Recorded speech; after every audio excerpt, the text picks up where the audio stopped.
सेवा में हमेशा अपने आप को समर्पित रखने वाले अपने इस भव्य समाज को मेरी तरफ से अपने आदरणीय महागुरुजनों को और उनके चरणों में वंदन सर। मैं पुखराज पालीवाल पाली जिले के एक छोटे से गांव से, जो खामल गांव है, अभी वर्तमान में जो अपने एक मंदिर का निर्माण हुआ है, भव्य मंदिर मां रुक्मणी जी का, उनके जस्ट पास में हमारा जाडन के पास गांव है। और वर्तमान में आप सभी के सहयोग से जो सेवाएं दे रहे हैं वो एम्स जोधपुर के इमरजेंसी डिपार्टमेंट में सेवाएं दे रहे हैं। हमें आज विषय मिला है इस लाइब्रेरी के भव्य उद्घाटन में एक छोटा सा, कि किस प्रकार अपन एजुकेशन को और एजुकेशन की इस राह को और ज़्यादा आगे ले जाएं और समाज को इस राह पर और ज़्यादा अग्रसर करने के लिए किस प्रकार अपने सहयोग को और ज़्यादा यहाँ पर बढ़ाया जा सके। मैं आपका एक छोटा सा समय, कम समय लेते हुए एक बात बताना चाहूँगा जो आप सभी बच्चों के लिए एक बहुत ही बड़ा इंस्पिरेशन होगा। कुछ दिनों पहले, सिर्फ 2 से 3 महीने पहले की बात है, एक राम सिंह मोंगड़ा गांव से, जो बालोतरा के पास है, छोटा सा गांव, वहां से मेरे पास एक फोन आता है। नाम अनिल पालीवाल, पुत्र श्री वासुदेव जी पालीवाल का, जो नीट की तैयारी कर रहे होते हैं। नीट की तैयारी करते करते 1 साल 2 साल हो जाते हैं, तो कई बार अपने को लगता है यार 2 साल हो गए और अब पारिवारिक जो सपोर्ट है वो भी धीरे धीरे थोड़ा क्या होगा, कम होगा, क्योंकि 2 साल होना ये लंबा समय हो जाता है, कई बार 3 साल भी हो जाते हैं। तो उन्होंने बोला कि सर, मैंने 2 साल नीट की तैयारी की है, 3 साल नीट की तैयारी की है, अब क्या करना चाहिए। तो अपनी तरफ से जो एडवाइस मिली कि भाई अगर अपन नीट की तैयारी कर रहे हैं तो ये अपने पास एक गोल्डन चांस है, 2 बार में नहीं हुआ तो हो सकता है तीसरी बार में हो जाए और आप डॉक्टर बनने का आपका सपना साकार हो जाए। लेकिन साथ में, क्योंकि अपन जिस मिडिल क्लास फैमिली से बिलोंग करते हैं, जिस परिवार से अपन वास्ता रखते हैं, उनके लिए एक ही है कि आप कहीं ना कहीं जल्दी से एक जॉब लें, एक नौकरी लें, ताकि अपने परिवार का अपन साथ साथ में क्या करें, सहयोग कर सकें। तो मैंने उनको एडवाइस दी कि आप एक काम करिए, राजस्थान गवर्नमेंट भी है और अपने केंद्र सरकार भी, उसमें नर्सिंग के एंट्रेंस एग्जाम होते हैं,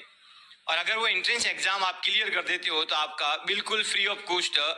नर्सिंग का पूरा खर्चा उस गवर्नमेंट के अंडर में चला है। कहने का मतलब हो गया कि वो गवर्नमेंट से आपकी नर्सिंग हो जाएगी। उन्होंने इस बात को मानते हुए इस बार जो राजस्थान गवर्नमेंट ने एग्जाम लिया नर्सिंग के एंट्रेंस का, उस बच्चे ने वो एग्जाम दिया और मुझे ये बताते हुए बहुत ही बड़ा गर्व, अपने आप के ऊपर फख्र महसूस हो रहा है कि उन बंदे ने राजस्थान के अंदर टॉप 10 के अंदर रैंक लाके आने वाले दिनों में काउंसलिंग होगी और उसको राजस्थान का एसएमएस हॉस्पिटल मिलेगा सर। तो अपने आप के अंदर एक फीलिंग आई कि भाई वास्तव में इस बच्चे ने मेहनत की है, क्योंकि इसके पास शिक्षा के प्रति, मेडिकल के प्रति उसके पास नॉलेज था, बस उस नॉलेज को सही दिशा में और लाना कैसे। और अपने एक राय दी और उस बच्चे ने राय मानी और आने वाले समय में वो गवर्नमेंट सेक्टर से एसएमएस हॉस्पिटल जयपुर से वो नर्सिंग करके अपने, यानी बीएससी नर्सिंग करके अपने इस क्षेत्र में आएगा और आने वाले समय में आप लोगों की, अपन लोगों की वो क्या करेगा, सेवा करेगा और अपने परिवार का भी भरण पोषण करेगा। मेरे कहने का मतलब ये है कि कई बार अपने एक कंपेंसेशन जो मेथड होती है उसको अप्लाई करते हैं कि जब अपने को कोई बड़ा गोल अचीव नहीं होता है, जब अपने को कोई बड़े गोल की तरफ अपने अग्रसर होते हैं, तो वो अगर वो अचीव नहीं हो रहा है, उसमें कई बार बहुत सारी समस्या आती है, तो अपन उसको छोटे गोल की तरफ कन्वर्ट करके पहले उस छोटे गोल को अचीव कर सकते हैं, उसके बाद में भी अपन उस बड़े गोल की तरफ बढ़ सकते हैं। तो मेरे कहने का मतलब कि अनिल जी एक बार नर्सिंग ऑफिसर बन जाएंगे तो उसके बाद में भी चाहेंगे तो मेडिकल के लिए वो हमेशा अपनी तैयारी लगातार रख सकते हैं, यानी एक छोटे जॉब की तरफ देख के अपने आप को स्टेबल करके अपने आप को समाज में एक सक्षम व्यक्ति के तौर पर लाकर फिर आप उस तरह बढ़ सकते हो। अपने अभी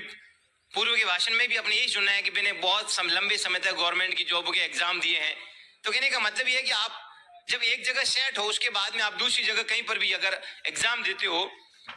और उसमें आपके भाग्य साथ देता है, आपकी मेहनत साथ देती है और आपको अचीव हो जाता है, तो पुरानी जॉब को आप छोड़ सकते हो।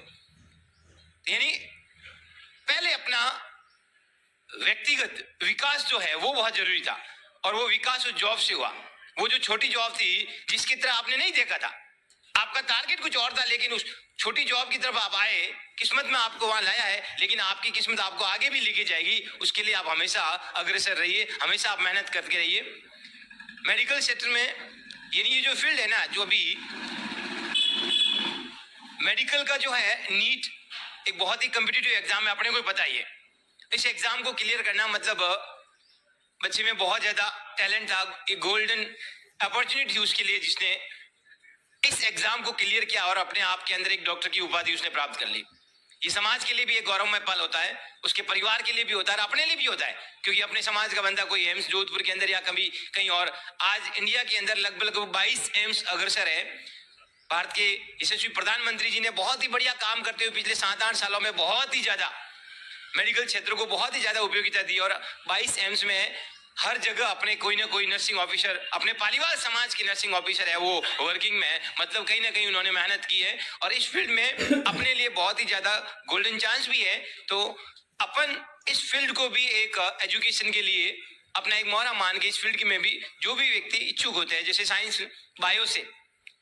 उनकी 12th हो गई है, उसके बाद में सेंट्रल गवर्नमेंट का भी एग्जाम होता है एंट्रेंस का, और राजस्थान गवर्नमेंट का भी एंट्रेंस एग्जाम, इन दोनों एग्जाम को देखकर अपन बिल्कुल फ्री ऑफ कॉस्ट